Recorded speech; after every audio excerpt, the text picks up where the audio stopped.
Welcome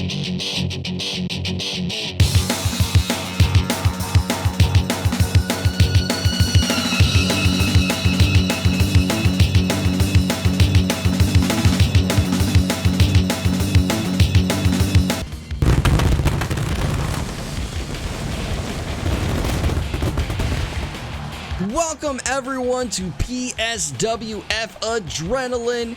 I am one of your co-hosts, Jeremy Culver, aka Darsay, and with me for a second time is my friend Cal Wu, right here in Pensacola, Florida. Cal Wu, how are you doing?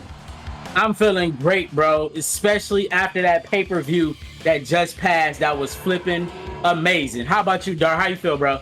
I am feeling great. I'm right there with you. The pay-per-view that we just had was phenomenal, and if you haven't gone and see it, go back and check out that episode because you're going to see some crazy matches and some crazy moments. But we are going to get things kicking off here in our episode with a matchup that kind of came out of nowhere. So after our pay-per-view, again, if you haven't seen it, go and check it out. Our former PSWF champion, Lunt, had challenged Thiccnotic to the title in a TLC match, and he came up short. After the match ensued, he was talking with reporters about his thoughts on it, and he said basically that the winner is the winner, and Thiccnotic was the better man tonight. And he responded with afterwards saying, "At least I am not known for being in the Royal Rumble for only 11 seconds. Darsay, understandably, took offense to this situation and said, "What the heck is going on?" And Lunt's response said, "Hey, if you have a problem, meet me in the ring." And that's what we have here coming up in our show. Cal Wu, what do you think about this turn of events from our pay-per-view? That is crazy. Lunt just sending a random shot to Darsay after taking an L was uncalled for, but I'm excited, honestly, because this is, you know what I'm saying? It's one of those things where will Lunt get a chance to redeem himself after his performance at the pay-per-view, or will Darsay beat Lunt and continue his down spiral? Yeah, and that's going to be the big thing to say because, again, Darsay does not have a win yet here in PSWF. So if he gets a win here, this would be huge for him because, again, it's coming against the former PSWF champion. And of course, things are getting underway, and Lunt is coming down to the ring, strutting himself, and he is not looking shooken at all from dropping his belt just a week ago. Nah, not at all, not at all. Lunt looks like he's ready and prepared to dish it out to Darsay after Darsay showed his disgust with what Lunt's comment was. And he's like, all right, all right, guy, make me shut my mouth after what I said. Yeah, and this is a tough task to do because, again, we're talking about a former champion right here. Lunt taking the belt from our current champion, Thiccnotic, and holding that belt all the way, of course, until the last pay-per-view. And going back to what it said, Lunt spoke the truth. Darsay has only been in the Royal Rumble for 11 seconds, the shortest in PSWF history, and again, from there, still has not gotten a win. Has had some impressive performances, but has yet to come out with a victory. And you see his tag team partner, Kyle, the Glorious Gloria, coming down to support him in this matchup. Cal Wu, what do you think that Darsay needs to do to try to come out victorious in this? Because, again, this is a tough task. I feel like Darsay, in order for him to be successful, is he has to make sure that he avoid Lunt strikes, because that's one thing Lunt does well. As well as making sure that when he lands those high-flying moves that he's known for, he doesn't get countered. Because it seems like every time Darsay gets countered after doing a high-flying move, it just goes downhill there for him. Yeah, it does spell disaster, but that's why they call them, of course, high-risk, high-reward moves, and that's just, of course, part of Darsay's game plan. But you gotta try to come out on top in this one because, again, if you're gonna make a statement here in PSWF, this is the time to do it against the former champion. The ref is getting things underway, and we are starting off, and you said to dodge the strikes, and Lunt is coming out right away. Yeah, just laying them after niche elbows, and then a kick to the gut and throwing Darsay to the corner. It's still early, though. Darsay can definitely pull this through. I hope he does, honestly. This is definitely going to be a tough task. Just again, this is showing essentially the frustration that Lunt has after what happened last night. He goes for the pin off of this. Is this going to put Darsay away? No, he is able to kick out at one. Lunt seems to be in a shock over it. Oh my God, and doing a backflip right off of that move. Yeah, as you said, Lunt is just venting his frustration. He's like, you know what?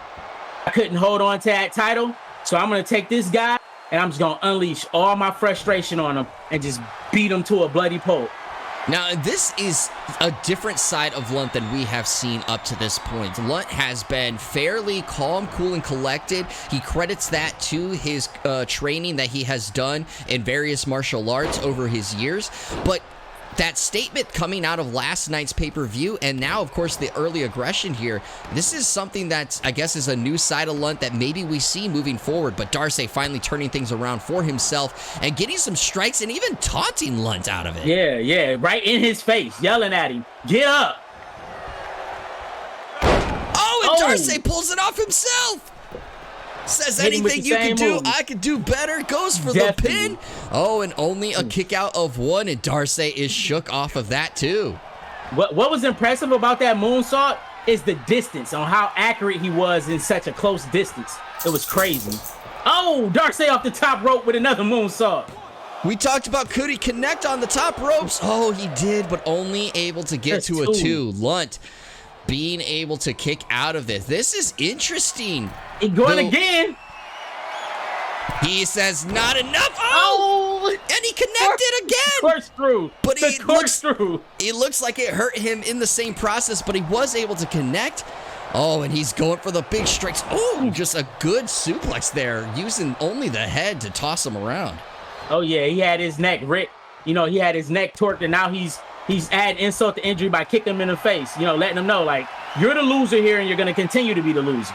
Ooh, and he's going to the same move Lunt just used on him as well, and Lunt able to get out of it. And now Darsay, tried to taunt him right point blank. That was not a smart move, and Lunt is making him feel it by kicking him outside the ring.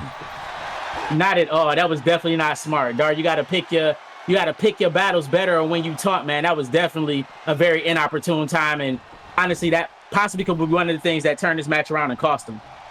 Now, this is something. Oh, there you go. Signature. The signature. He's going for the helicopter. Helicopter.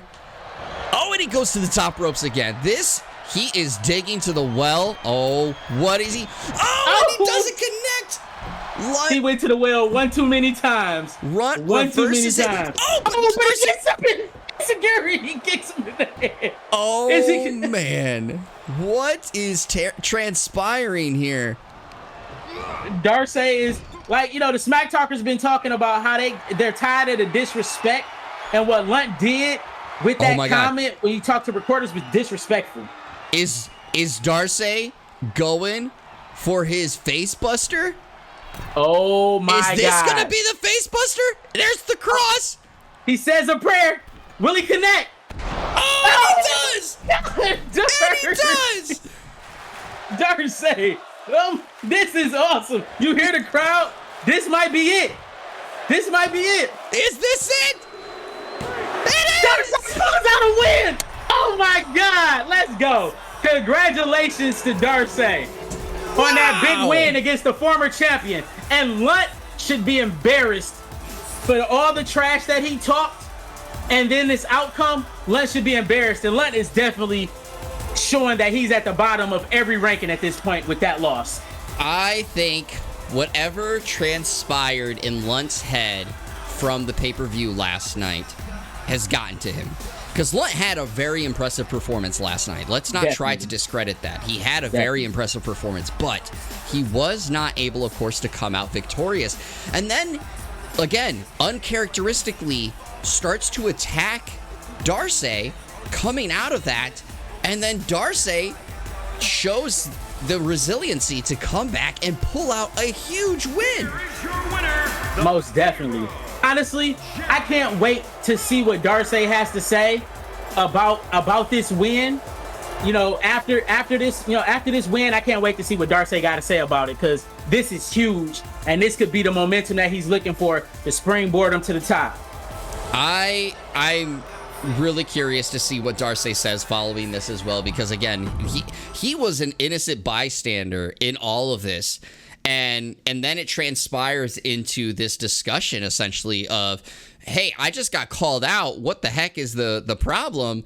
And you know what? He stands up for himself and his, honor, and proves out that he can do it. But again, let's not overlook it. This is not just a victory over Lunt. This is his first victory in PSWF, a big one at that. So this is something that could really help with momentum forward, not just for himself, but of course the Smack Talkers as a whole. Most definitely, because you gotta put that caveat in there. Lunt is the former champion. He literally just lost the belt. So for Darsay to beat the former champion, what does that say about Darsay? You know what I'm saying? Like Darsay against Thiccnotic maybe for the title. If Darsay can keep climbing his ladder the way he's doing, it could be very, very huge for him. Yes, but he has a long way to go. Let's not get a hold of ourselves. This is, of course, an impressive performance, so congratulations to Darsay. But welcome, everyone, to PSWF Adrenaline. Are you not entertained off of what you just saw there? We have such a stacked card for the rest of this show. Kawu, tell us about our next matchup that we're going to be seeing here, getting underway very shortly. So the next match is Matt and Bobby Houston, a.k.a. Bullseye, and the Animal Kingdom in a tag match. This match is going to be crazy because both participated in a wild match during the pay-per-view. And this is just to see who continues to climb that tag team ladder here. Yeah, and it's one of those things that we're talking about the former number one contenders who had a very impressive performance against Thomas Dynasty, but of course came up short in that TLC matchup.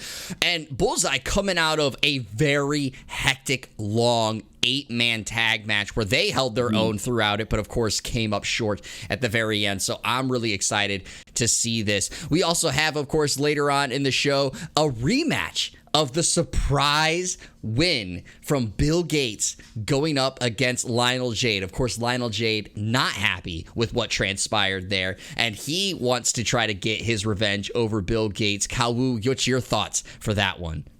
That match is I hope that match is as entertaining as it was the last time. And the excitement that shot through me when Bill Gates won. Bill Gates was also another contender that was winless up until that point. And with him winning that match, that also, springboarded his confidence. And maybe we might see that confidence continue to build. And if Lionel Jeid takes another L, I don't know what that spells for him. Yeah, and we'll see what goes on from there. Then following up after that, we have the big rematch as well of KT versus Bear Magnum. So again, another matchup where heading into the pay-per-view, Bear Magnum had no wins and beat KT, and that snowballed into Bear Arms getting a win over Animal Kingdom heading into it. And then, of course, KT called out Bear Magnum because of that issue, so they're finally coming to a head. Kawu, do you think that lightning can strike in a bottle twice? There's definitely a chance. There's definitely a chance. But they say lightning rarely strikes at the same point twice. So with that being in favor, KT may pull out the big win. But in order to do so, KT has to assert his dominance early. Yeah, and that's going to be hard to do when you're going up against Bear Magnum, a equally impressive and towering opponent. Later on after that, of course, then we have a matchup between Thiccnotic and Ben Neisen in our main event. That is going to be, of course, fire, but I did overskip one before we talk about that one. We have the first step to claiming our new number one contender in the women's division, Molly Gloria versus Dr. Vertebreak. Dr. Vertebreak, former person going against the title. Molly Gloria still trying to find her footing to challenge for that belt. Kawu, what is your thoughts for that one? Honestly, in this one, Dr. Vertebreak is the favorite for me. Dr. Vertebreak, in every match that she's had, she's been extremely dominant, especially with her submissions that she put the other women through. The way she did her strikes. Molly Gloria has the high flying aspect, and that's what what's tailored to her game. While Dr. Vertebreak is the one that technically use her technician ability and just systematically breaks you down until she gets you to where she wants you and then finishes you off. And we'll see if she can do that to Molly Gloria. But then again, as I did say, in our main event, we have Ben Neisen versus Thiccnotic. Ben Neisen, the current #1 contender for the PSWF Championship after some impressive wins, even battling through an attack that came out from behind him against him, BAT. And Thiccnotic, of course, being our first two-time champion here in PSWF. Kalwu, do you expect fireworks in the main event? For sure, for sure. After what Thiccnotic went through in the pay-per-view last week, this match is for sure to be electric, especially with Neisen also coming off a big win as well. So both of them it's bound to be fireworks and electricity and all type of stuff. It's going to be crazy. It's going to be crazy indeed, but you know what also is going to be crazy? Our next matchup, as we talked about, Bullseye versus Animal Kingdom, and things are ready to get underway, so we are kicking it down to the entrances, and here is the newest tag team to make their presence known here in PSWF in Bullseye. Bobby Houston and Matt, and let's just give credit where credit is due. Impressive performance in that 8-man tag match. Kalwu, what do you think that they're going to be able to take from that performance and bring it to the rest of the competition? Resilience, because those boys, like, all type of stuff happened. Both of them were busted open. Both of them still competed to the top peak all the way into the end. And I think they're going to bring that same resilience to this fight. It's going to be one of those, I guess, interesting components is now that you take away, of course, the extreme aspect of the match. There is no ladder, there is no tables, chairs, anything of that sort, and it is just two tag teams focused solely on each other. Can they bring the fire that they brought in that ladder match to the standard match type here? But if they're going to do it, I think this is the tag team to try to make it known through. Animal Kingdom had such dominant performances leading up all the way to their pay-per-view. They had a great performance at the pay-per-view, but came up short. And I wonder how much of that was from their loss in the go-home show against Bare Arms. And their opponents. Oh, honestly, with you bringing that up, it's like they have this like dark cloud over their head right now, where they definitely got 2 losses in a row. One against Bare Arms, then another one against Thomas Dynasty in the pay-per-view. And maybe this is their chance to blow that dark cloud away, or maybe it'll stay over their head and hang. Yeah, and we'll have to, of course, see what leads from that. Is it going to be, I guess, a focus on Glorilla, who tapped in the Bare Arms matchup? Is it going to be, of course, a focus on Pinky, trying to just neutralize the size of him? Because, again, Glorilla is a big person, but Pinky, as you can see, standing next to him, definitely a bigger person. So sometimes you got to chop down the top tree to get to the little tree. Definitely. Pinky is ginormous. But also, Animal Kingdom has the advantage here, seeing as this is the first tag match for Bullseye where they actually have to work together and tag and save each other from certain things that happen in the ring, where Animal Kingdom has been doing that for quite some time. Exactly. So we'll see how things go. Bobby Houston getting things started against Glorilla, and Glorilla is the first to lock up and quickly puts Bobby Houston on the mat. But a little taunt there. Could that have changed things? Nope. Glorilla continues to keep things going for their favor. And I gotta ask you, Kalwu, with this kind of early setting, how much do you feel the early setting for Animal Kingdom is important to their success? I think it's very important. If they can keep control and tag in and out early and keep fresh legs, which is what we've seen them do in other tag matches, it's theirs to win. It's going to be, of course, an important, I guess, component to keep your eye on because of that aspect. As you said, keeping fresh legs is going to be a very vital aspect when you look at how much damage they went through in that tag match. But of course, Glorilla getting a lock in, but Matt able to come in and break things up. And oh, there you go, Pinky showing off his size again and how difficult it is to get him down with any move. And oh, Glorilla taking advantage of the situation and just tossing Matt around. And oh, look at that roll under. Oh, Bobby Houston trying to help him out. Oh, and he does with a good DDT, planting his head right into the mat. Most definitely. See, Glorilla, his issue with that one is he was so focused on Matt, that he didn't pay attention to Bobby actually being up, and now Bobby's taking advantage of that miscalculation. But Glorilla with the counter. Yeah, but Bobby Houston able to kick off, which is going to be, of course, the one thing to keep in mind, because, again, we talk about the size of Glorilla and Pinky. They're not going to be easy to get off of you when they get their pin on there, so they got to really keep that in focus. And, oh, Bobby Houston putting some big boot stomps into the chest of Glorilla, and Glorilla looks to be hurt. Most definitely. And then, like you talked about earlier, chopping down a big man, even though Pinky is bigger, he's still focused on the legs of Glorilla a little bit, and now he's taking him over to his corner. And are we going to see a double team move between Bullseye? Ooh, no, we are not quite yet. It looks like, actually Bobby Houston wants to take the focus and just deal damage himself onto Glorilla. Oh, but that looks to backfire with Glorilla getting a good counter there. Oh, and I don't know quite what happened there, but Bobby Houston able to gain the control back into this match. It had to do with those forearm rakes across the face. It probably discombobulated Glorilla a little bit to where he couldn't see. But Bobby Houston makes the first tag to Matt, and Matt is in. And let's see what he does to Glorilla. Oh. the disrespect. Oh. Yeah, the complete disrespect. Oh, and a big stomp to the lower back of Glorilla, and goes for the pin right after that. Gets a 1 count, but Glorilla, of course, not going to be put away that easily.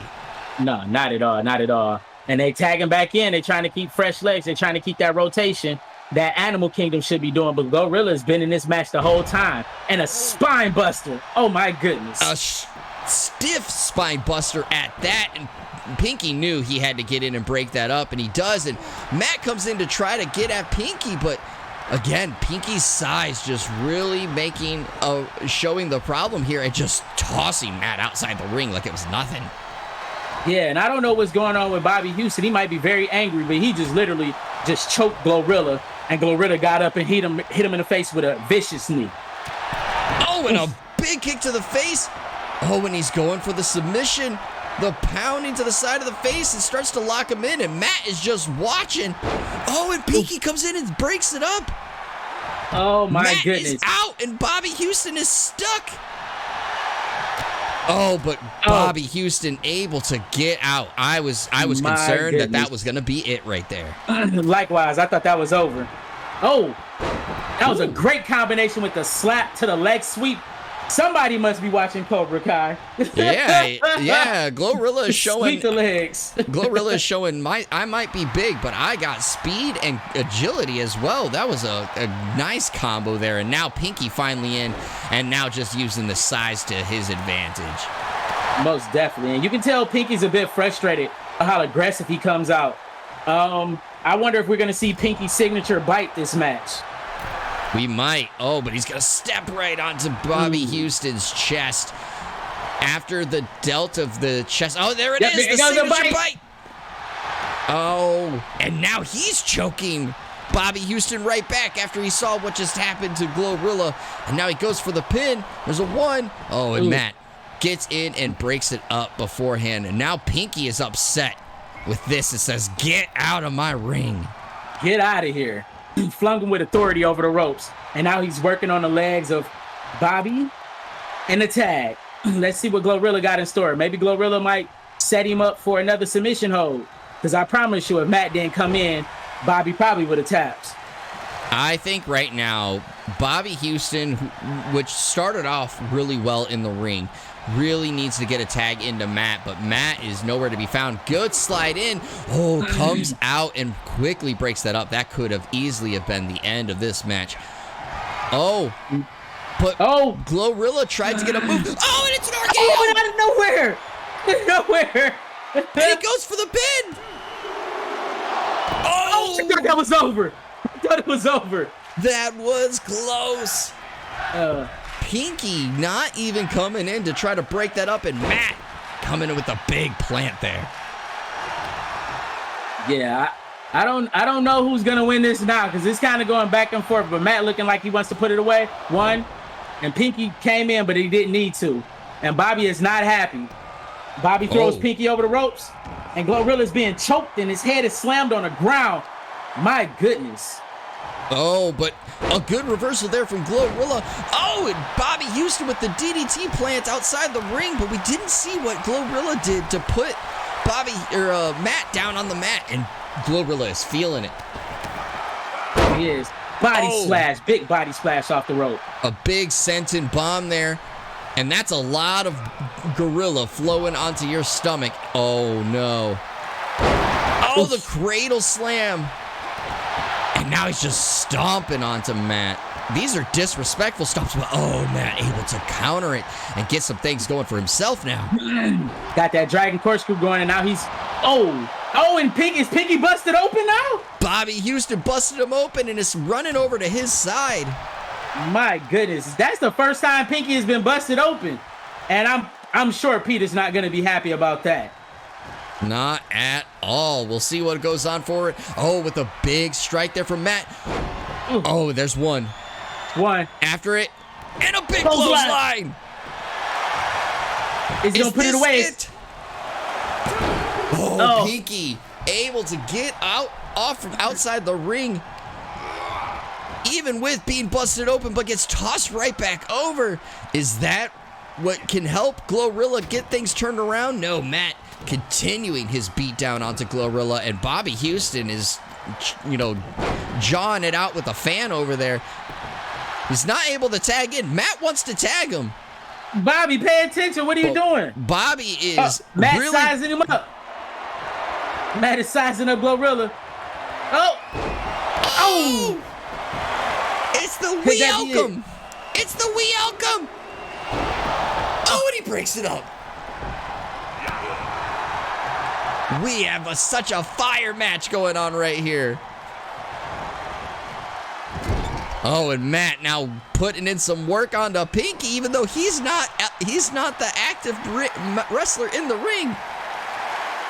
Matt is taunting, but then he focuses back on Pinky. What are you doing? Look out behind you. Oh no. And Glorilla takes advantage. Oh my God. Oh, big knee strike. Oh, but Glorilla quick on his feet and just drops Matt's head onto the turnbuckle. Oh, is this the senton bomb again? It is. It sure is. Jeez. And Glorilla looked like he's going for the pin. Is this going to be it? Oh, no. Matt able to kick out at 2. Matt said, hey, look at me. I am physically fit. With Wii Sports, that I'm not going to go out that easy. Not at all. But Pinky able to get in and says, all right, if you're not going to go out that easy, how about after you get these strikes? But, Matt with a good reversal. Jesus, the way he wiggled his way out of that and DDT Pinky, my goodness. Only able to get a 1 count out of it, though. And a little bit of taunting there. I don't know. That might be a little ill-advised. Oh, Matt. Oh, no. Tombstone. It's the catnap. Is this going to be it? Matt looks out. It's going to rely on Bobby Houston getting in to break this up. Oh, and he is able to do it. Oh, but Pinky is tired of the nuisance that is Bobby Houston and is now putting in some work onto Matt. Oh, and there it is. Not that big elbow for the pin. Animal Look at how the Kingdom coming out with the win. Yeah. As you see, Pinky was hunched over. That match was crazy. That was a very tough match for Animal Kingdom. Bullseye pretty much brought him to the brink, but Animal Kingdom was able to pull out the win. That was such a number of close calls that I was right there with you throughout this match. I had no clue who was going to come out victorious, but there was that moment, that RKO out of nowhere. I thought Bullseye had it, but it just goes to show that just because you pull off the big move, it all comes down sometimes to your partner. Can your partner help you get out of it? And I think Animal Kingdom, of course, did just enough to make it happen for them. Definitely. It was one time where I questioned their tag team when Glorilla almost didn't kick out. It took every ounce of his strength to kick out, but he did. And after that, we all see what the result of that was. So again, an impressive performance from Animal Kingdom out of that. But I want to ask your thoughts real quick about the Bullseye team, because of course they had their match in the 8-man ladder. Again, impressive performance. Another impressive performance here against Animal Kingdom. So Kyle Wu, where do you see Bullseye right now in the midst of this tag team division? That loss came due to inexperience. I feel like that one moment where Bobby Houston was looking outside the ring and jawing off with a fan and missed the tag, I felt like that was the turning point that messed the flow up to the match of, trying to keep fresh legs. And with that being the case, I feel like that ultimately was their demise. Well, we'll see, of course, does now with a little bit more matches under their belt, can that help them get to a better standing here in the tag team division? But we're looking at another tag team maneuver, of course, now in singles competition, but we're looking at Bear Arms versus Thomas Dynasty. Currently, Bear Arms has a lot of good things going for them, a lot of good momentum. Obviously, Thomas Dynasty coming off a big win at the pay-per-view to retain their tag team titles. However, this is all stemming from a singles match that Bear Magnum and KT had 2 weeks ago, where Bear Magnum came out on top after that. So KT, not of course happy with it, and calls out Bear Magnum. Now we see them facing off here again. So Kyle Wu, where do you see this rivalry starting to spawn is going to head into tonight? This rivalry this rivalry technically has spilled over at this point, where KT has challenged Bear Magnum in the promo that we seen 2 weeks ago from the Thomas Dynasty. They called out Bear Arms. They called out all the tag teams. So their personal gripe has spilled over in the tag team, and eventually we'll see these titans collide in that type of match. Yeah, and of course, we're going to be seeing them collide in singles competition at least tonight, and it sounds like everything is ready, so we're going to kick it to the entrances for this, and of course, the first ones to enter is Bear Magnum with his tag partner, Bear Grylls, as Bear Arms. Now, Kyle Wu, we talk all the time about their entrances, but let's just now focus solely on Bear Magnum in this instance. You saw Bear Magnum started off here slow at PSWF, not able to get any wins, kind of really trying to find his footing. And of course, Bear Magnum, no slouch. It still had impressive performances, but just nothing where he could raise his hand high. But he gets that big win over KT, and then the very next week, as the tag team of Bear Arms get a big win over Animal Kingdom. So what do you feel like, I guess, clicked for Bear Magnum in that KT match to snowball that into consecutive victories? Bear Magnum is, I'm feeling like it's one of those things where he has to get a feel for somebody. Or actually get a feel for himself. Everybody here have all, trained together back as they were working towards the PSWF. And he just didn't get the flow until that big win over KT. He just felt it. Something clicked in it. And then after that, he was like, all right, Bear Grylls, I'm ready for this to translate into the tag team glory. And because Bear Grylls have had individual success too. And then when they came in and they won big against Animal Kingdom, and then they're just feeling like this is just going to keep going. It's like that rock going down the hill. As it builds momentum, it's just going to keep going and get bigger and bigger, especially if it's rolling in snow. Well, now they're hoping, of course, that momentum will continue to roll here into the singles competition for a second time for Bear Magnum. But obviously, on the other end, in Thomas Dynasty, KT wants to end any kind of calls or speculation that he may be a weak link in the Thomas Dynasty. Obviously, big wins in tag team division and in the OMG championship, a big win in the tournament against Mayo Menace. However, comes up short in the OMG run, and then of course loses to Bear Magnum, while Kyle Wu has racked up a number of wins both in the tag division and in singles competition. So where do you feel like KT's head needs to be in order to make sure that the loss stops here? His head got to be in the game. There's no other way to say it. He has to stick to his game plan. Don't try and be cute and do anything fancy. Just go in there and just dominate, because these two competitors are both powerhouses. And all he has to do is just show, hey, I'm the bigger powerhouse here. I'm the bigger Titan, and I'm going to smash you, and that's it. And of course, you are talking about the size.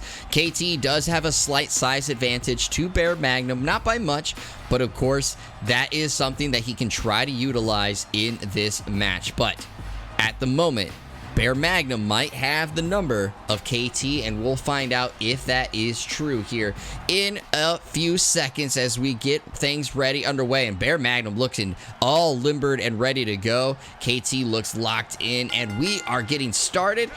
And, ooh, Bear Magnum goes for a tie-up, but KT pushed him aside, and the Bear Magnum with some big strikes right after that.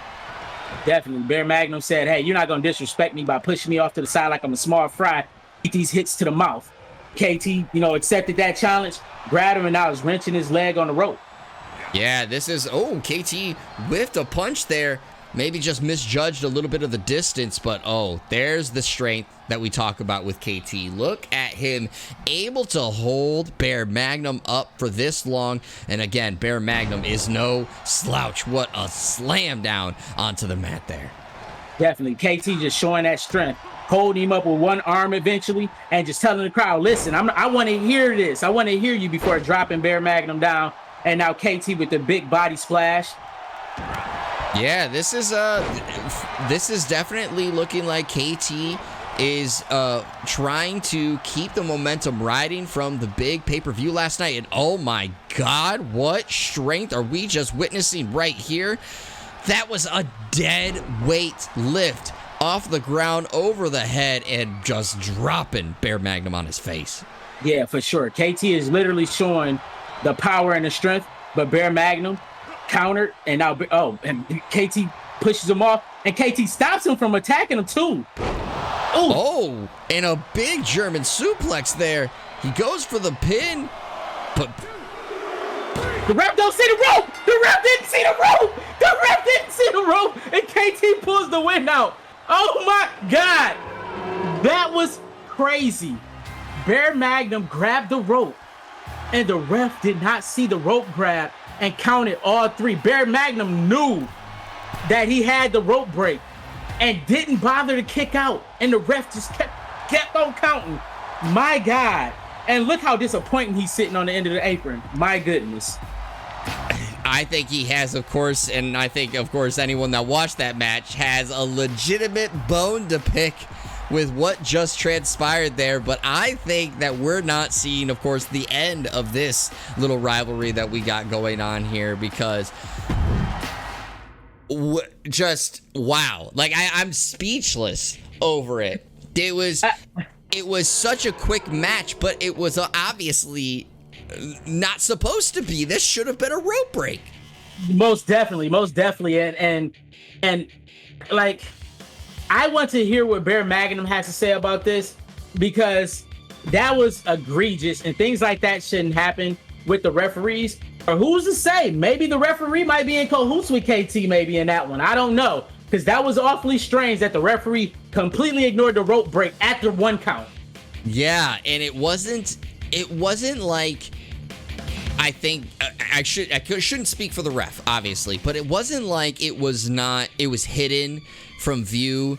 I mean, they are two big guys, but the ref was laying towards the feet of them. He should have been able to see that rope break, and you would think that you'd be looking at the shoulders at the very least so you could see the rope break happen. But controversy coming here at PSWF. We will try to see if we can get some word from both KT and, of course, Bear Magnum over what transpired there. But, of course, we got to move on. That's what you do here in the show. And now it's time to turn our attention to the women's division. And we're trying to see who is going to be the next one to challenge our longest reigning champion in X.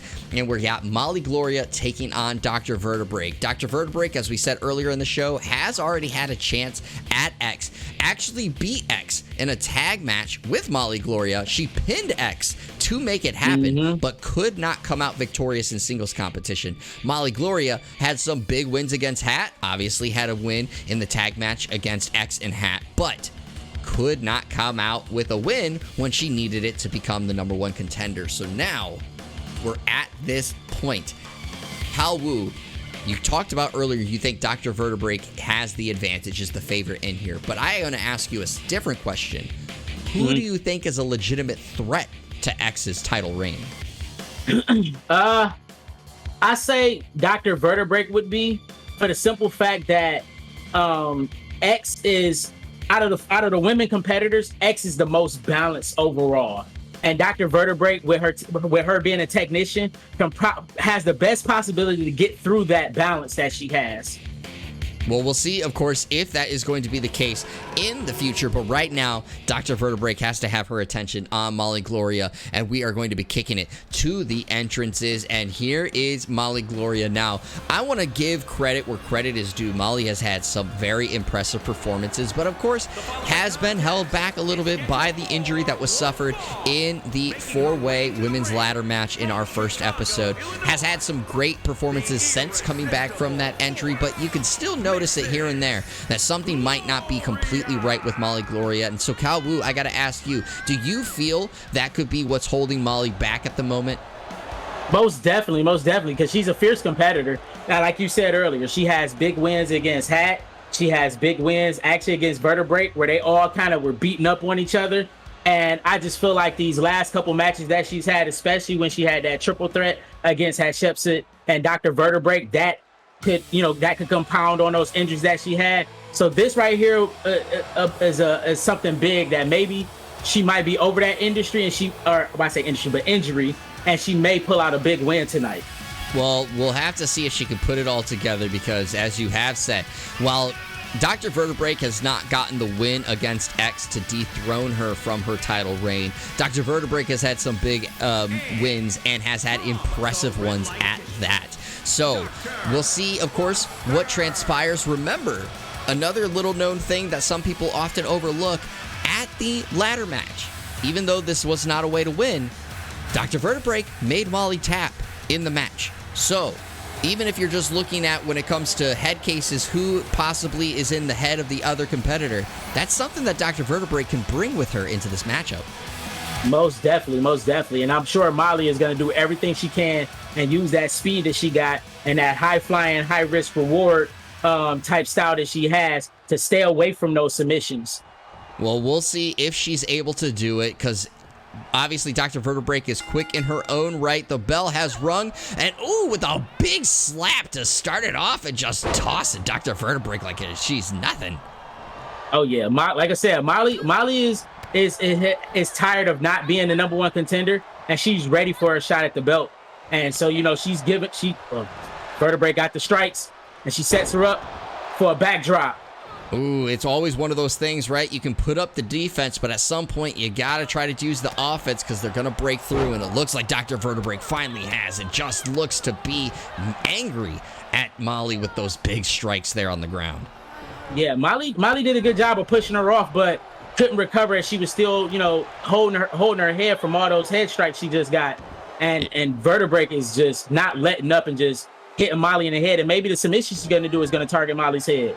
Yeah, this is definitely one of those things where Dr. Vertebreak is feeling herself with the big leg drops there and just really just putting some stomps onto Molly. Oh, but Molly with a good counter there, and finally gets a big strike, another big slap to the face, and gets Dr. Vertebreak into the corner. This could be what she needs to try to get the momentum on her side of the court.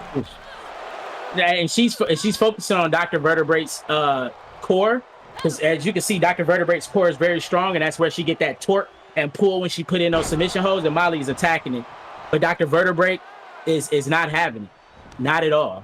Not at all. She's really putting in some good showings here with some big strikes. Again, this is the Dr. Vertebreak that we are looking for, but in the last few weeks has not been able to hold her own. Maybe she was suffering from an injury that we didn't know of, but this is the side of Dr. Vertebreak that we saw in the early weeks. Most definitely. But Molly is saying that don't matter, as Molly grabs her and throws her over the ropes and quickly pursues her. No, not waiting, and taunts in her face. Yeah, she said, look, I don't care if our last match ended in a double count out here. I'm going to enjoy myself, and I'm going to show you that I can do the damage necessary to come out victorious. But Dr. Vertebreak able to get the advantage and just, oh no. Oh, slams her. Jesus. Oh my God. Man, Vertebreak is really targeting the head of Molly. Like, we've seen Molly whiff. That's the third strike we've seen Molly whiff on, and maybe those head strikes are mounting up. That was an impressive showing of Dr. Vertebreak's strength, but the viciousness. Slamming her on her back and then slamming her head into the side of there. Goes for the pin. Only able to get a 2 count, though. Honestly, I wouldn't even be surprised if she would have won off of that, because what transpired outside the ring was bananas. Yes, it's... Oh, there she is. Ooh. It's the spinal tap. It's the spinal tap. There you go. Pull it from the core. And it's locked in deep. The ref is checking on Molly. Is she gonna tap? Oh no, Molly able to get out of it, but she is definitely hurting off of that. Most definitely. But Molly is mounting a counterattack. Hopefully this will be the turning point of where she can actually win. Oh, it gets her into a possum roll up. Is this it? Oh. Ooh. That was a smart tactic to use from Molly Gloria to try to get that win. Most definitely. I thought it might have been over. Oh, there's the glorious twist. Oh, close one. Oh, and then she said, wow.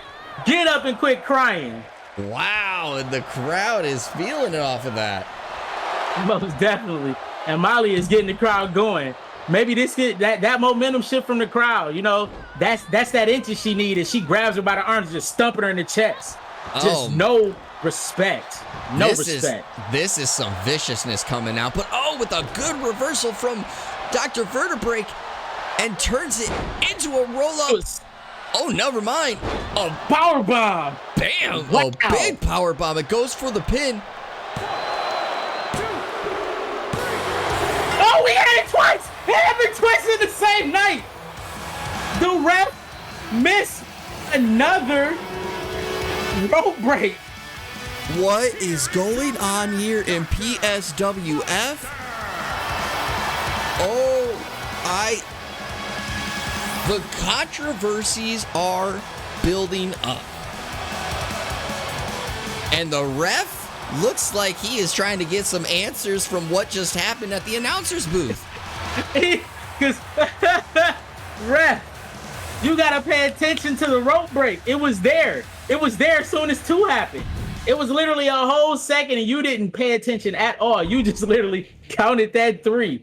And now, my goodness. Now, I will say, in that one was one I looked at as the ref went to go into position, and that was a hard one to spot because he was looking at the legs of Dr. Vertebreak and had to look across. But still, I guess it goes back to, again, how is the ref not looking at the shoulders of the person being pinned? That's the whole point of the pin. But let's not try to take anything away, because Dr. Vertebreak, obviously, while it is not a win possibly that she wanted in this manner, it is still a win nonetheless, and it was an impressive performance from Dr. Vertebreak. Most definitely. I was expecting a Vertebreak to win off a submission over Molly, but she just gave her a pin after a vicious powerbomb. I thought she was going to roll her up into the schoolboy pin, but she was like, yeah, no, I'm going to pick her up, I'm going to slam her on her back, and then I'm going to pin her. And that won her the match, which is, we've never seen Dr. Vertebreak win off pure power like that. Yeah, that was impressive, and also impressive in the fact of that is, again, a dead weight pull up power bomb, showing a side of strength that Dr. Vertebreak has not shown up to this point. So what a turn of events. But let's also give credit where credit is due. Molly Gloria had a good showing there. Obviously, didn't come out on top. Obviously, the match should have continued going there. But what do you feel like Molly is going to be taken away from this? Because obviously, she's not happy with what happened. Most definitely not. I don't know if Molly's going to challenge Vertebreak to a match where she take the refs completely out, and it's like the first person that can't move. But I know she's disgusted at that loss, and she's disgusted with the referee, especially for a loss like that happened twice in the same night. It's crazy. All right, well, we'll see what goes on from there. But now we have another loss that somebody, of course, is not happy about, and that's Lionel Jeid losing to Bill Gates a few weeks ago. He demanded a rematch. We have a chance to see this rematch unfold right before us. Bill Gates versus Lionel Jeid. So Cal Wu I may ask you the question earlier in a different competition, but I'm going to ask you again. Do you think lightning could strike in the same place twice and Bill Gates get his second win? Hey, money talks and BS walks. And Bill Gates, the mosquito money man, for sure can make lightning strike twice. Ooh, we'll see what happens here, because that is, of course, going to put Lionel Jeid really with his back against the wall. Things are ready for us, so we're going down to the entrances, and there is the money man mosquito himself, Bill Gates, entering the ring. Now, Kyle Wu, of course, you were not here in the announcer's booth at the time of Bill Gates' win, but just tell me what went through your head seeing how that win transpired. Lights going off, Bill Gates shows up, and then makes Lionel Jeid tap. That night for me was electric, especially since Bill Gates was kind of like the jobber of the PSWF. You know, the man that if you want to win, you face Bill Gates, you slap him around, and that's it. Especially with Bill Gates' age, being the oldest person in the PSWF. But when the lights went out and Bill Gates was standing behind Lionel Jeid, and then executed a submission move, I did not expect Lionel Jeid to tap, but Lionel Jeid tapped, and that was it was crazy, because that was actually the first submission win in the PSWF at that point. It was crazy. I was excited. I jumped out of my seat. It was crazy.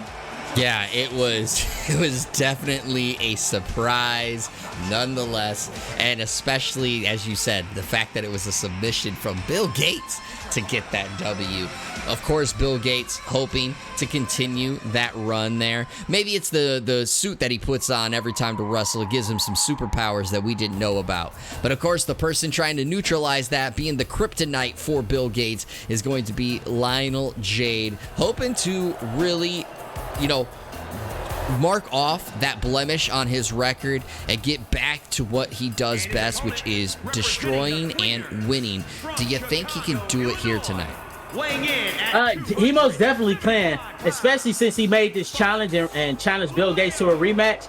Lionel Jeid feels like, hey, that frustration from that L that I took, it's not going to happen again. I'm going to beat your face in, and I'm going to show my dominance like I should have the first time, and then I'm going to continue trying to make my way to get that PSWF gold.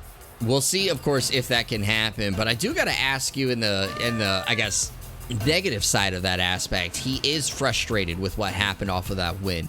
Do you feel like that frustration could actually be his detriment into this matchup? It's possible for sure, because you know how you always have that nagging voice in your head, or that nagging voice of doubt in the back of your head as you're going through a match where you're second guessing every decision that you're making. That could most definitely happen here. And we'll, of course, also have to watch out for the fact of, does he let his frustrations, get him to the point where he makes a lot of mistakes because he's just so angry?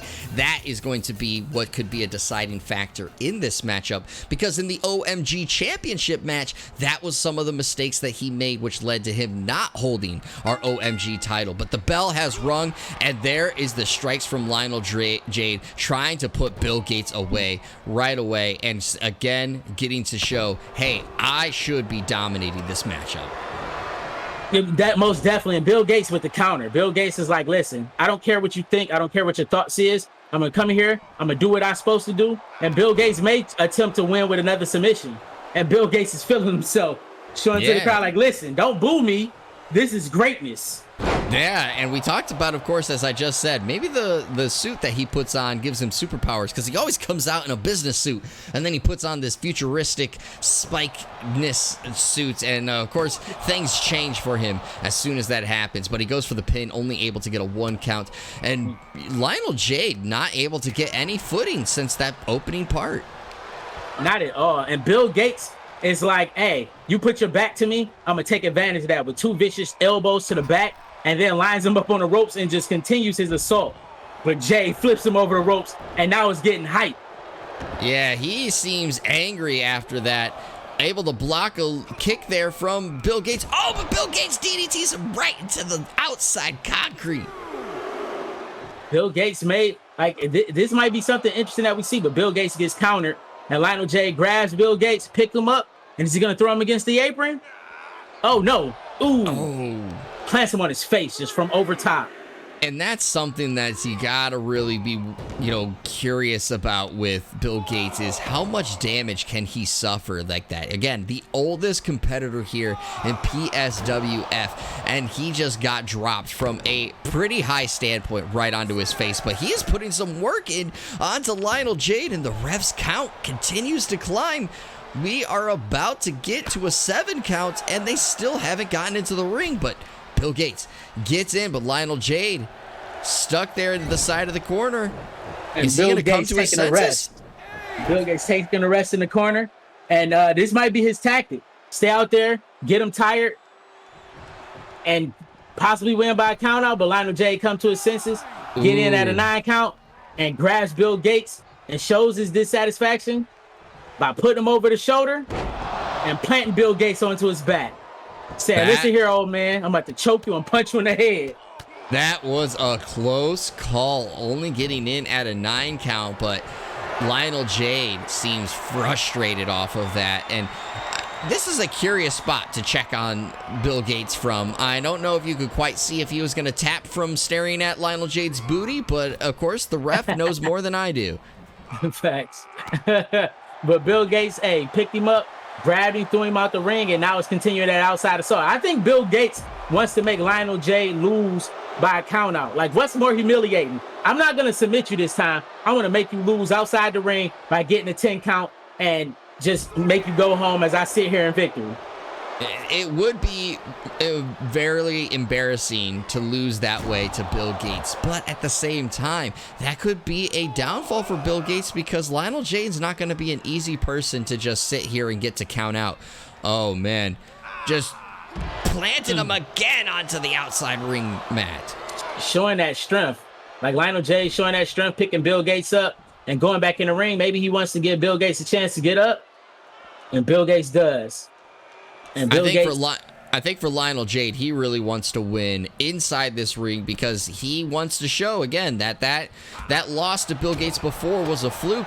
But Bill Gates is really putting on a clinic, kind of showing, hey, I am a legitimate threat, which we have known from his matchups here. But this is interesting. Most definitely. Bill Gates tried to switch the momentum, but get knocked down, and Jeid is just laying those punches. You can see the frustration in those strikes as he calls out to the crowd like, you hear me? This is my match to win. And Bill Gates with the counter and dropping the elbows. Ooh, like, with wow. A good,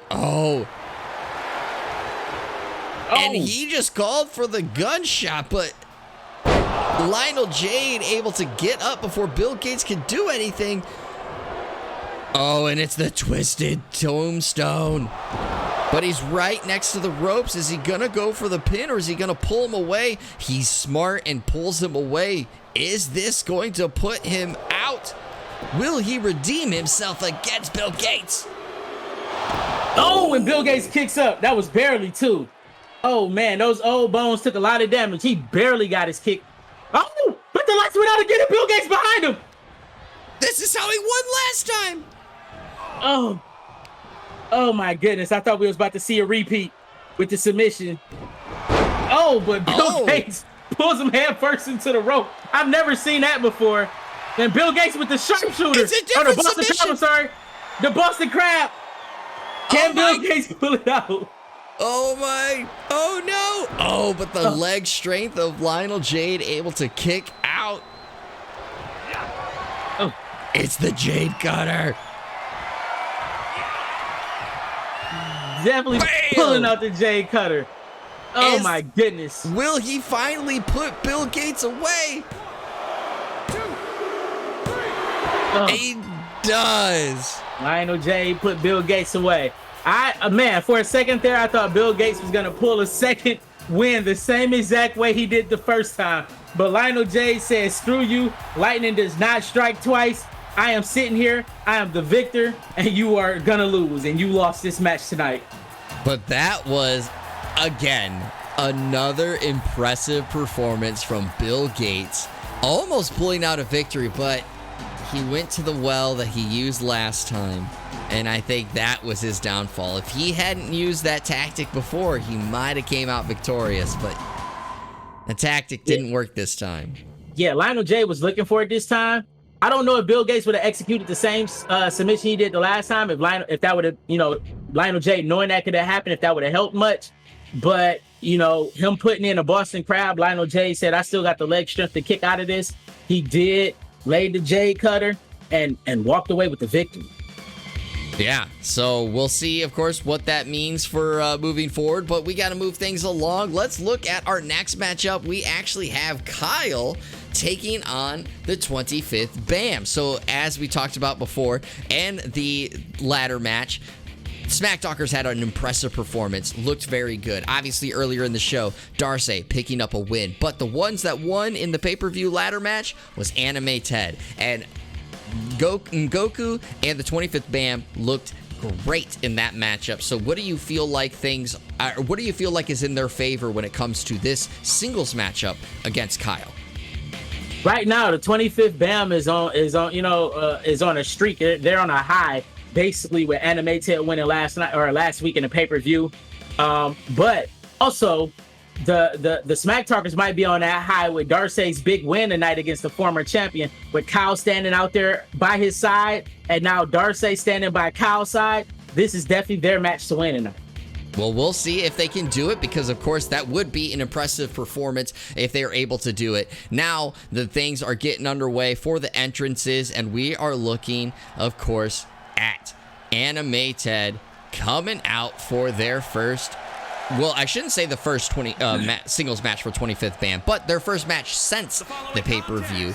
So let's talk a little bit about that performance at the pay-per-view. Again, Anime Ted looked phenomenal in there, but the one thing that they did, the advantage, worked in their favor, was that they knew, as the people like to say, they knew the assignment. They knew what it took to win, and they kept going up the ladder, slowly getting things unbuckled for that briefcase, and they came out victorious. So do you feel like they're going to be able to focus in on what matters now in this matchup to come out victorious? For sure, because 25th BAM, honestly, was the one who kept focus on the assignment. Goku went there a couple times, but the 25th BAM was up that ladder constantly that whole match, showing that, hey, I know the assignment of every match that I'm in. I keep this laser focus at all times, and the 25th BAM is going to use that laser focus here in this match. Well, we'll see, of course, if the laser focus can come from Kyle as well, because Kyle, after a great win against Ngoku in the OMG openers, has not had very good success since then. Has fallen victim a lot in their tag matches. As the Kyle Wu has said in his promos, Kyle has busted open in a lot of his matches. It calls him the leaky faucet. And so we'll see if this is going to be the changing point that Kyle needs, because, again, he's wearing new gear and hoping that this is a new start for him as well. Oh, yeah, for sure. You know what they say? You dress good, you look good, you feel good, you perform good. And that's what, Kyle the Glorious Gloria wants to bring he wants to bring the glory back to the PSWF, and if he wins this match, it'll definitely be glorious for him. And it'll be, again, impressive, because both members able to pick up a win and start getting some of the, that glory, and as well as the respect that they have been saying they were taking for quite a while. And Kyle starting off strong here in our matchup, getting BAM onto the mat already. Most definitely, but Kyle is being disrespectful with the one move straight to the pin, but Kyle drops him with a big electric drop. And Kyle is just over here just with the relentless offense and twerking that leg back, saying that I'm going to take those legs away from you. You use those legs to get up to that ladder. I'm going to take it away from you with the... Oh, it's the glorious knee. Already pulling it out, and then goes for a submission, locking it in with the knee to the lower back. But BAM, able to get out, and looks like he's going to start trying to get things going for himself. Most definitely, with that little, with the wrestling little scoop, was, sliding behind him and scoop. 25th BAM in his matches show that he has a traditional wrestling background with how he transitions between moves with that grab and roll over, and then squeezing the abdomen of the Glorious Gloria, and just trying to use that to keep control of the match and drop his stamina slowly but surely. Yeah, and we look at, he went for a big drop kick, but he didn't connect. Kyle able to dodge it, but Bam able to get his footing right back with some big strikes to get things started. I thought that could have been very disastrous for Bam. And there's the counter from Kyle, and a counter right back, and a counter right back, and a counter right back. Counter right back. The counters are just reigning in this match. It just shows how much both of these competitors want to win. It also shows how much these competitors have scouted each other, that they knew what moves that they're going to use to try to come out with the win. But Bam pulling out some big strikes. And a big knee to the face. Yeah, the 25th Bam is like, hey, you had the aggression earlier. I got it now. But Kyle the Gloria is not going to drop to a puny knee to the face. Ooh, able to kick out at 2, but Kyle is definitely hurting from this. And, Bam getting a little disrespectful there with some foot stomps. Yeah, kicking a Gloria to the face. And Kyle moves up the way when Bam went to the top. And what is Kyle about to pull out? It's the Glorious Arrow. Ooh, let's it's the go. Glorious Arrow. That could be the ender. No, he kicks out at 2. You want to know what would have been crazy? If the 25th Bam would have put his foot on the ropes and the referee didn't see it and still counted that 3? That would have been crazy. 3 matches of controversy. And he goes for it, the Swanton Bomb. Swanton Bomb.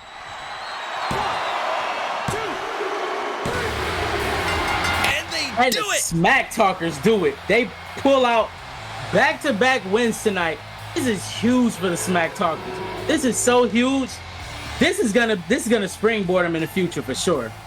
That is huge for them, as you said. And what do we got going on here inside the ring? Kyle sticking the hand out and Bam shaking the hand.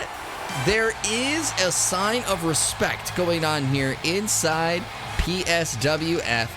You love to see it, but as you did say, of course, 2 big wins for the Smack Talkers in a single show.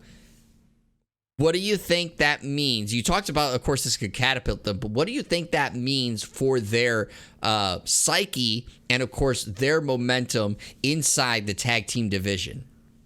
Confidence matters so much. People don't talk about how big confidence is. And with them pulling back-to-back wins while standing in each other's corner and watching each other just go through the struggle and strife and pulling out big wins, huge wins, that is big for the psyche. That's big for the confidence. And they're going to take that confidence and they're going to use it in every single match from here on out. And this could just snowball into more and more wins, especially in the tag team division.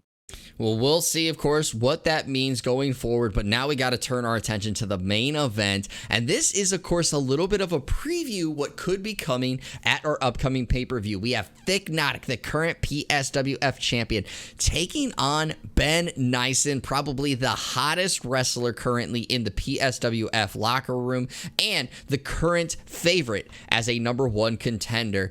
Kyle Wu, you've seen all these matches, you've seen what these 2 wrestlers bring to the table. Where is your excitement level for this matchup? My excitement level is up here. It's out of the screen. For the simple fact that Thiccnotic with a big win last week at the pay-per-view against Lunt. So Lunt is at the bottom of the ladder when it comes to that title because he can never challenge Thiccnotic for it ever again. So he's all the way at the bottom. Ben Neisen has pulled out wins week in and week out so far, and Ben Neisen is literally deserving of this. And if Ben Neisen can pull out a win here, it's huge. It's huge for sure. Yes, and as you did say, Thiccnotic holding the title, that means Lunt, as long as Thiccnotic continues to hold the title currently, Lunt cannot challenge for it. In the future, yes, he possibly can, but and this current reign, that's donezo for Lunt. He is at the bottom of the pecking order, but there is another title that Lunt could potentially be on if he was able to get a win tonight, but he was not able to. So we'll see what goes on from there, but it seems like everything is ready to go, and we're going to kick it to the entrances to get things started. And Kyle Wu, let's look at this guy right here, Ben Neisen, making his way to the ring. You gotta see the confidence that brews from Ben Neisen and just how he brings himself and his demeanor to the ring. But let's talk about his meteoric rise. He went from not getting any wins in these early competitions, falling victim in the OMG qualifier, but resilience pays off, and that's something that you keep bringing up about our PSWF locker room. Most definitely. Resilience reigns because that gives you the energy to constantly kick out. That gives you the perseverance to wrestle and continue to compete through all injuries and regardless of what happens. And Ben has showed that time and time and time again. And that is why Ben is where he is now, challenging the current champion. Well, and we'll see, of course, if he can come out victorious because, again, he is the favorite to be the #1 contender currently. And, of course, getting a win over our current champion, what bigger statement does that make than say, hey, I deserve a chance at the title? But you got to remember, there's a reason why Thiccnotic has the title, and that's because he is no slouch to try and get a win over. So let's talk about the fact that he is our first ever two-time champion here in PSWF. Where do you feel like Thiccnotic ranks when it comes to, I guess, powerhouses in the PSWF locker room? Not just because he has the title, but just in general, the fact of what he's shown over these weeks. Thiccnotic is for sure top 3 powerhouses in the PSWF. We have quite a few of them, but he's definitely top 3. He showed it time in and time out from the Royal Rumble, from his earlier matches with Lunt, from his other matches throughout the PSWF, and especially that win last week against Lunt. He's like, listen, I'm a powerhouse. Because you got to think, Thiccnotic ate the thick attack and the close shave back to back and still came out on top. Nobody has done that. Nobody has has experienced their own finisher against themselves and then their opponent's finisher and then kicked out of that. Not a single person. Only Thiccnotic has done that. Yeah, and that's, of course, something that you can hold your hat on because that is impressive to undertake, especially in the fact of a TLC component. So he already went through a lot of damage in that matchup, and he is getting things going right here, right away, with a big electric chair drop onto Neisen after getting some stomps on there. But, Neisen with a good connection there, flying in with a big elbow. And then a reverse neck breaker by Neisen. Neisen, it like popped right back up after that electric chair drop and said, oh, you thought you was nice? Let me show you something. Giant flying fist to the face, and now I'm going to pummel you. And slams his head to the ground as he celebrates in the corner. Look, see, Neisen has that swagger about him that the crowd loves. Ooh, and a big DDT right there to get things going. And he just keeps showing what he's... Oh, a big splash off of the top rope there. Look, you see the float that he had? He literally floated. He looked like a kite and then just splashed down on him. It was crazy. Oh, and a good reversal. This is really impressive from Neisen early goings here in this matchup. Goes for the pin. It's only too early. A 1 count. Yeah, too early. That's disrespectful to the champion. It's one of those things. You talked about the confidence that Neisen brings. Maybe it's just overconfidence at that point. Most definitely. But he's telling him to get up. He's telling him to get up. Oh, as he jumps off the top rope with that big clothesline. And he goes outside the ring. Jumps off in a 450 splash. Neisen is pulling out all the stops. All the stops.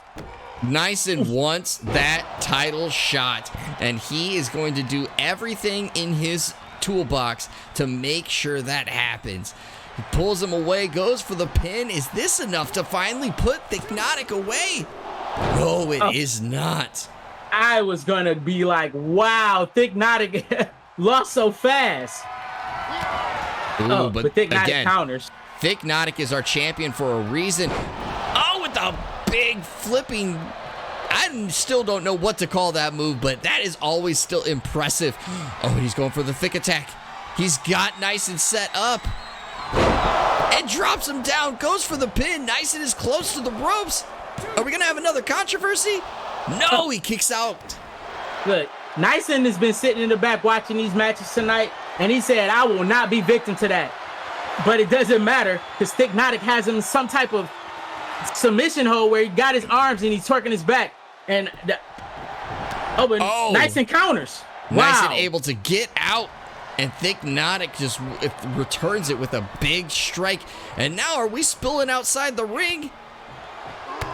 Yes, we are. Oh, putting him with a big drop kick. And that's an impressive move there from Thiccnotic, but Neisen able to get out of the way. I think Neisen mistakenly got away. He was writhing in agony while Thiccnotic was falling, and he missed the elbow. But he's taunting him, get up. Yeah, get up, you can hear him. That was quite the drop there from Neisen onto Thiccnotic's head, but I think you're right, though, that Neisen kind of got a little bit lucky getting out of that move there. And now the ref counting up Neisen getting inside the ring, and we'll see where things go from here. All right, so yeah, Neisen is inside the ring waiting for things to get underway. And the ref is up to a 6 count. Ooh, yeah, but Thiccnotic came in. Yeah, Thiccnotic came in, and Hurricane Rana. It's impressive to seeing that big man, but what is that? What is going on? What is going on? Why does Neisen's matches... Oh, it's Mayo from behind! Mayo with the briefcase, and he turns it in. Oh my God! Wow!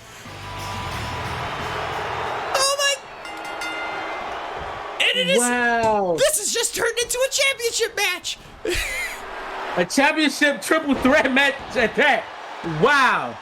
And Mayo comes in with the power bomb to Thiccnotic and then a suplex toss to Ben Neisen. Wow. What is going on here? We finally have a cash in on the title. And Mayo is putting in some work onto Neisen, trying to come out victorious. Is he going to walk out as our new champion? And I'm not sure if they can win without pinning or defeating Thiccnotic, but I think that briefcase indicates that that's the case here. It is the case. It is now a triple threat match for the title, so whoever gets pinned whoever pins will come out as the victor. So this has changed, again, the whole complexion of this match. It is now anybody's game. Like, how disappointing would that be for Thiccnotic to lose a match without being a person who get pinned? Oh, that could be devastating. And Neisen has the submission locked in. Mayo trying to get back to his feet, but Thiccnotic does not tap off of that. And Mayo's just feeling himself. Oh, but he gets drop kicked by Neisen into the corner. Oh, Neisen has got the momentum in his match. Mayo did a really good job initially trying to get the momentum, but I don't know. It shifted. And Neisen is just destroying both big powerhouses. Excuse me. Oh, but now we got the showing of counters here. Oh, and a good move there from Neisen. Goes for the pin, but Thiccnotic has to break it up, and he does before there is a count. But an enziguri off of that. My God. Neisen has got all the momentum in this match. It doesn't matter what anybody's doing, but Thiccnotic countered and stopped the grab. Oh man, this could be disastrous for Mayo if he is not able to cash in and come out with the title. But Mayo has not been seen in a couple of weeks. So has he been brewing this plan to come in and cash in as soon as they got an opportunity? Most definitely. It would make sense with the big splash. That guy has got to be well over 400 pounds. I would not want him jumping on me like that. Not at all. Oh, and he lifts. Thiccnotic takes Mayo over to the corner and drops him on his head. And that goes with the leg drop there. Oh, but Neisen thought that, he could catch a breather, but Thiccnotic able to turn things around. Oh, but Neisen trying to get something going. And Thiccnotic just says, no, man, I'm in control. I'm the one with the champion. And look at my muscles right here. Oh, yeah. But Mayo is taking advantage of that. Turns him around. Grabs him, tosses him onto the rope, right on his throat. Whoever, I don't know. If Mayo is going to try to come out with the victory, he's got to do it soon. Oh, with the big splash there. Goes for the pin, but Neisen right there. And I think that's going to be something that Mayo is going to regret. This is twice now Mayo has pulled off a big move and not able to get a pin off. Oh, I thought Neisen was about to try and jump from there. That would have been quite the impressive performance of jumping that far. Oh, with the enziguri again. Oh, he's going to jump from there, though. He's sizing him up. Mayo's trying to get to his feet, but Neisen connects, and Mayo is not able to get there. The ref is getting down. Wow! The cash in. Oh my gosh! Wow. Darsay, I gotta ask you, with the title changing, Lunt now has a chance to climb that ladder again. Lunt does. The title has changed hands. We have our new champion. The Iceman. Ben, the Iceman Neisen is our champion. Is crazy. Who would have thought Male Menace, after not being seen for a few weeks, would turn in a briefcase tonight, turn in this regular match into a triple threat match where it didn't matter who pins who for the win, but the Iceman said, no, I'm going to pin the champion and prove that I deserve this title, because this should have been a title match from jump. Wow. There's so much to unpack with this. There's so much to unpack, but let's just look at it from, I guess, the big picture. Mayo, after weeks of not being seen, cashes in and fails. Our first cash in is a failure, which is crazy. And Mayo had it. Mayo put the move right onto Thiccnotic like you needed, gets the big move against Neisen, but then doesn't go for the pin. And as I said, that was going to possibly come back to bite him, and it does. Yeah, he was too busy celebrating and allowed Neisen to get his bearings. And then after that, Neisen just controlled the match from there. Just bananas, man. That was bananas. That was sick. That was crazy. I had no idea that something like this would happen. I don't know if anybody would have. Only person that knew that this would happen is Mayo Menace. And then that's the next part to break down. Regardless, Neisen came into this just wanting a chance at the title. This was not supposed to be a title match. Neisen is not supposed to walk out as our champion. But he took advantage of the situation. The match quickly turned into a triple threat title match, and Neisen upped his game even more than what we've seen. And he is now, with so many wins in a row, our new PSWF men's champion. I am just like speechless, and my mind is blown over this.